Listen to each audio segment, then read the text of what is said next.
The hallway felt tight. Maybe I imagined it, but Mark seemed to crowd me as I passed. Always so clueless. I caught a whiff of something sweet on his neck, something that definitely wasn't mine. That stupid rose soap I keep in the guest bathroom? Whatever. I had bigger things on my mind. Those theater tickets in my purse were burning a hole in my conscience. Another 2 weeks before the show, and Mark, stupid, oblivious man, still hadn't noticed.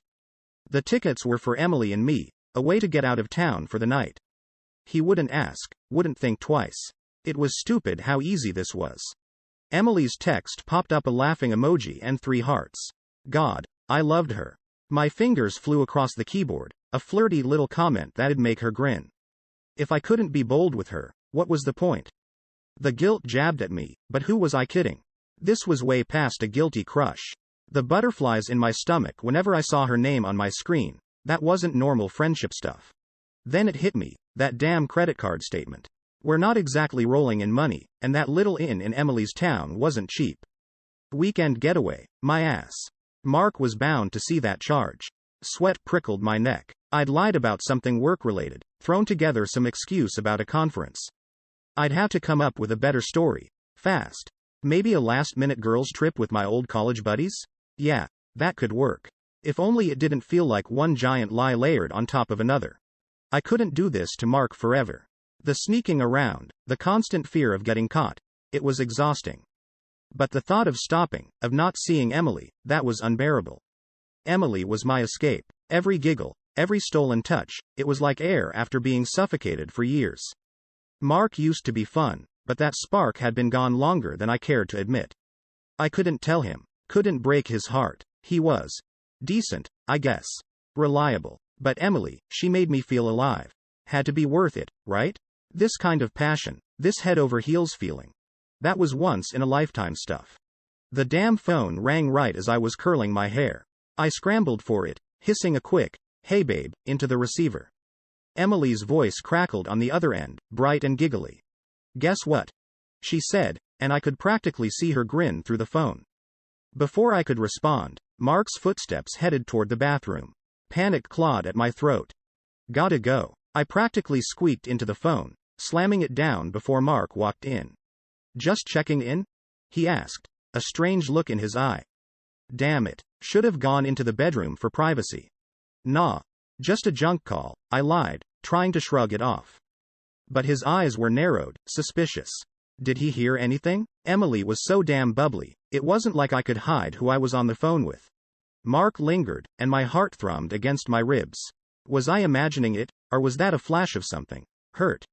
Anger? I busied myself with my lipstick, avoiding his gaze. When he finally left, I slumped against the sink. This had to stop. Later that night, as Mark snored beside me, I crept to the bathroom. My hands trembled as I rifled through the drawers. Where was that damn bra? The black lace one Emily had raved about. I swore I tucked it in the back. My fingers closed around it, silky and a little scandalous. A rush of guilt, a thrill of defiance. Damn, it felt good to have something that was mine, just mine. Mark mumbled something in his sleep and rolled over. I froze. God. What would I tell him if he found this? But he didn't, and I slipped the bra into my pajama pocket, a secret burning against my skin. The next few days were a blur of stolen glances and whispered phone calls. Emily and I were supposed to have a regular girls' night with our mutual friends, but something in me was screaming to get away, just the two of us. "Hey, babe," I said to Mark one morning. "Remember how Lisa and the girls wanted to do drinks next week? I'm kinda tired. Maybe I'll just stay home." His eyebrows shot up, that look of suspicion back in his eyes. "Are you sure? You guys always have fun." I'll go next time," I said, forcing a smile. Mark wanted me to be happy, even if he was clueless about why I wasn't anymore. If he only knew. My stomach was a knot of nerves. The rose-scented candle still sat on the bathtub rim, a silent accusation. Mark was getting suspicious, I could feel it. I had to do something to throw him off.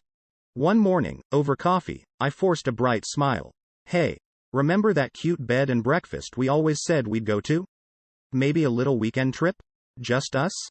Mark's brow furrowed. "Sure, babe." That kinda came out of nowhere, though. He wasn't buying it. My hands shook as I poured more coffee. I hated lying to him. But if this bought me more time with Emily, a way to play the doting wife for a few days, then it was worth it.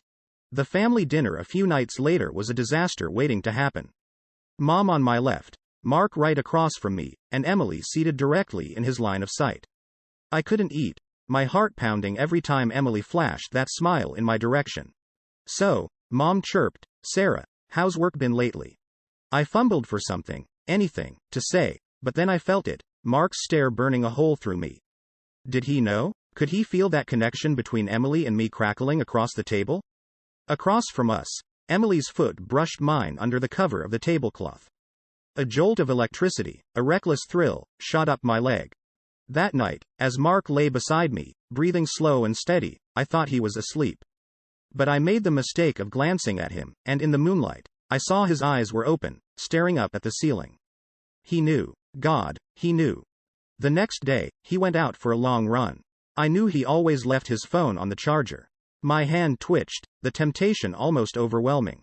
It wasn't right to go snooping, but this weight of secrecy was crushing me. I tiptoed into the kitchen, my heart in my throat. There it was, plugged in and buzzing with notifications. I snatched it up, thumbs flying. I knew Emily's name would be there, and it was, dozens of texts, full of emojis and sweetness and things I couldn't even bring myself to read. That's when the world went red. It was like a bomb had gone off inside me. All the lies, the sneaking around, it all came crashing down. Hot tears spilled down my face as I read their messages, their plans, their stupid little inside jokes. I wanted to throw up, to scream, to break something. How could she do this? To me? To Mark?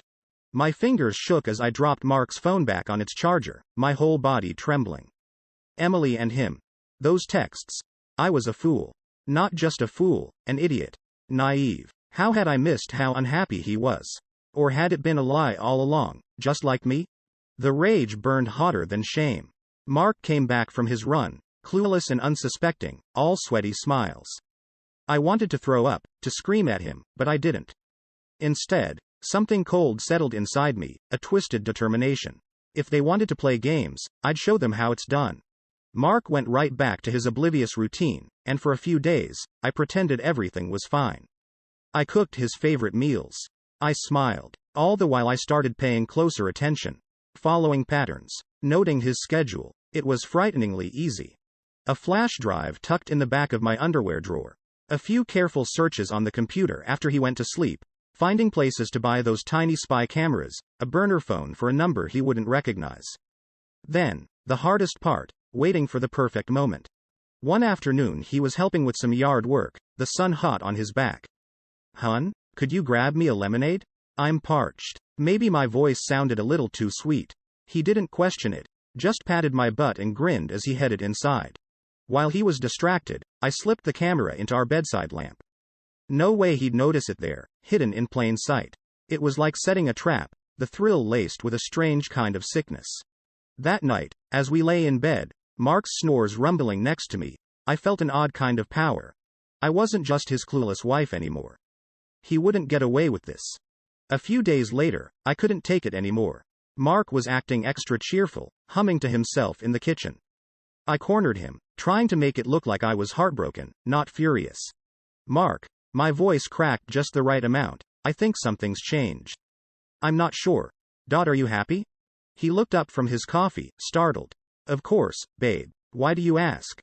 My smirk felt like acid. "Oh, I don't know. You just. You seem more excited lately. More energized." His face went a little pale. "Energized? What are you talking about, Sarah?" The game was on. I found Emily's husband's number through one of those creepy people finder websites you see advertised. It cost way too much money, but the rage burning inside me made it worth it. The guy, Rob, sounded as pathetic as I remembered. Whiny, bitter, desperate for someone to blame for his own broken marriage. Perfect.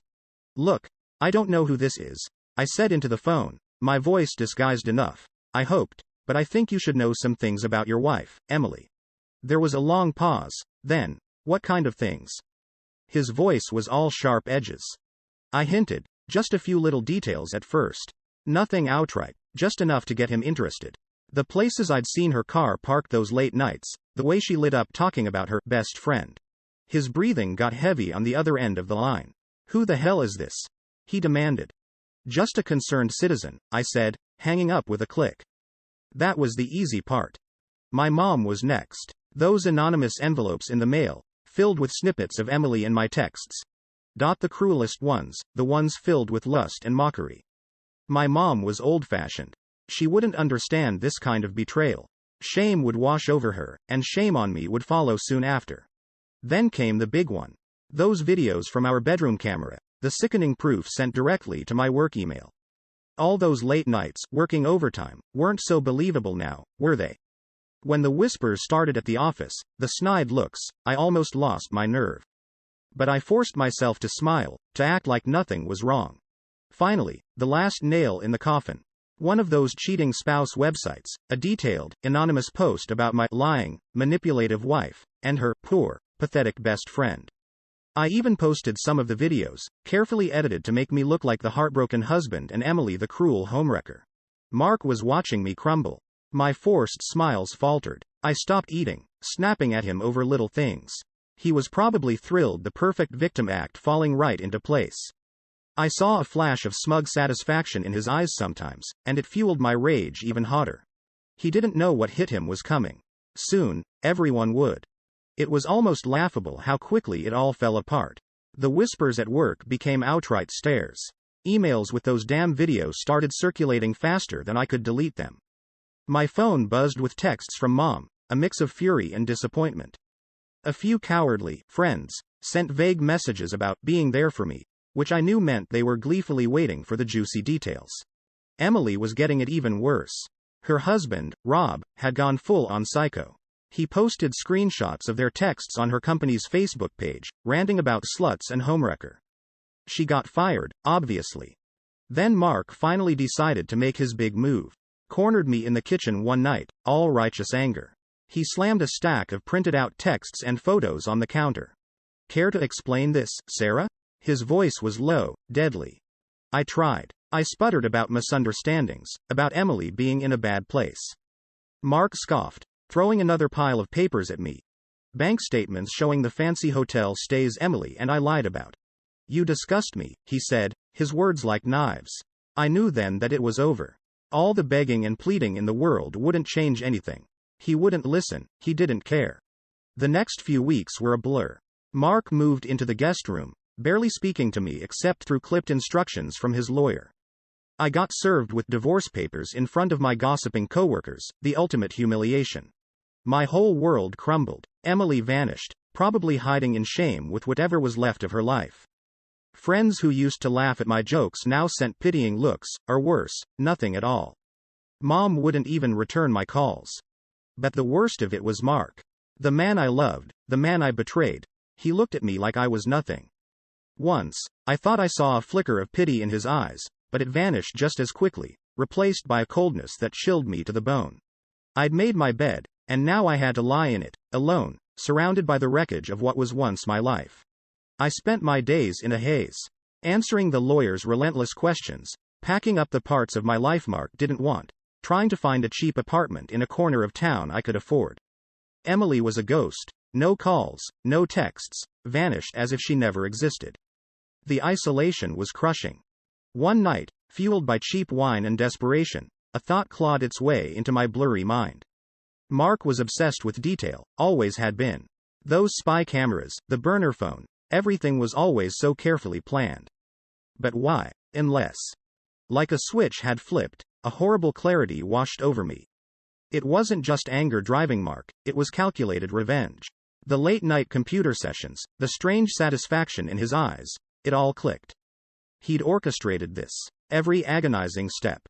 I dug through his desk like a madwoman. Hidden amongst tax files and old receipts was a folder, unmarked.